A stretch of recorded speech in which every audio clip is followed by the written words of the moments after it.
Special Task Force, Lesotho Bus Hostage Rescue. The 14th of September 1988. Maseru, Lesotho. The city of Maseru was alive with anticipation. Crowds gathered in the streets. Flags waved in the crisp morning air. The visit of the Pope had drawn thousands of pilgrims, officials, families all united in a rare moment of hope and celebration. But beneath that atmosphere of peace, something else was unfolding. Something violent. Something planned. It began at the British Embassy. A bus carrying 74 passengers, men, women, ordinary civilians, was suddenly seized. 4 armed members of the Lesotho Freedom Alliance took control with ruthless precision. Their weapons silenced confusion and replaced it with fear. Inside the bus, panic spread quickly. Outside, chaos erupted. The embassy compound locked down. Security forces scrambled. Word spread rapidly through Maseru. This was no ordinary incident. It was a hostage crisis in the middle of an international event. And the stakes were rising. Fast, the call went out across borders. The South African Police Service Special Task Force was deployed. They arrived not as spectators, but as the final line between escalation and catastrophe. The bus stood like a ticking bomb inside the embassy grounds. Windows cracked, curtains half drawn. Inside, terrified faces pressed low, trying not to be seen.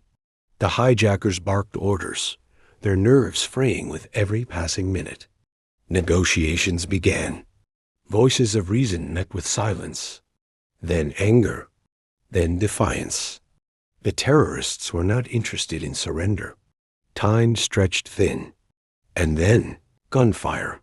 Shots rang out from inside the bus, shattering the fragile illusion of control. Bullets tore through the air, striking bystanders within the British consulate grounds. Screams followed. People dropped. Blood stained the concrete. The situation had crossed a line. There was no turning back.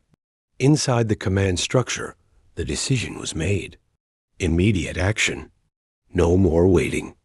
The terrorists escalated. In a desperate move, they attempted to force the bus forward, engine roaring, wheels grinding as they aimed directly at the embassy gates.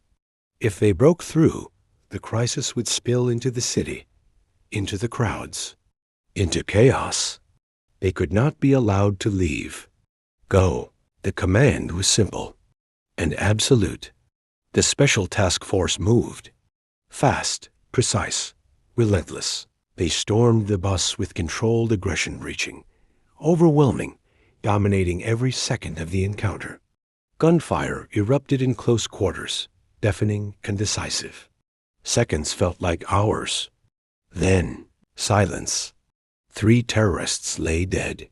1 was captured alive. The threat was over. But the danger was not. Inside the bus, another horror waited. An improvised explosive device. A booby trap.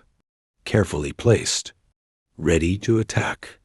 Task force members moved with steady hands and razor focus. One wrong move would undo everything they had just fought for. Wires exposed. Mechanisms studied. Breath held. And then disarmed. Life returned, one fragile moment at a time. Medics rushed in. 17 hostages had been wounded by gunfire, some critically. Blood loss, shock, fear. But the Special Task Force medics worked without hesitation, stabilizing each victim, fighting to keep them alive. Outside, the noise of panic slowly gave way to something else. Relief. The bus that had once been a prison became a symbol of survival. 74 hostages. 17 wounded but alive. A disaster narrowly contained. As the sun began to lower over Maseru, the city exhaled. The Pope's visit would continue, but it would never be remembered the same way. Because on that day, in the shadow of celebration, violence tried to take control, and was stopped. By discipline, by courage, by a force trained for the moments no one else could face. They would remember the gunfire, the charge, the silence after the storm, and the lives that walked away because the Special Task Force went in when it mattered most.